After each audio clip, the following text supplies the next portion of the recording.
Head kaitseliitlased! Ma olen kuulnud väljendit treeni, nagu oleksid lahingus.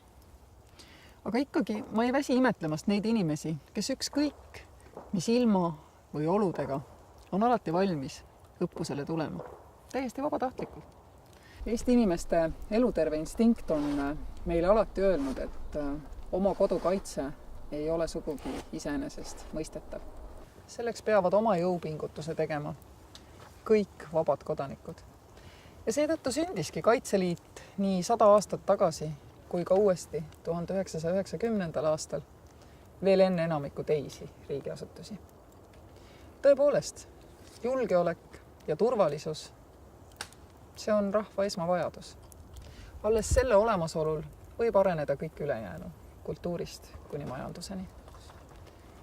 Seetõttu annavadki ka täna tuhanded vabatahtlikud igapäevaselt, iganädalaselt oma panuse, et meie ühine kodu oleks kaitstud ja turvaline. Ja seda panust ei pea tingimata andma relvaga. Kaitseliit, kui Eesti üks suurim kodanikuühendus, pakub selleks võimalusi kõigile, olenemata sellest, kui vanad või mis soost nad on. Kaitseliitlasi võib näha kõikjal meie ümber, mõelge kas või laulupidudele. Nende peoliste seas on alati ka tuhandeid kaitseliitlasi.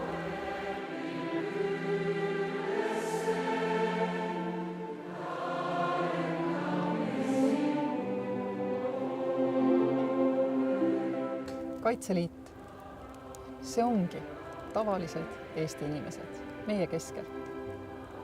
Kaitseliit, see oleme meie ise.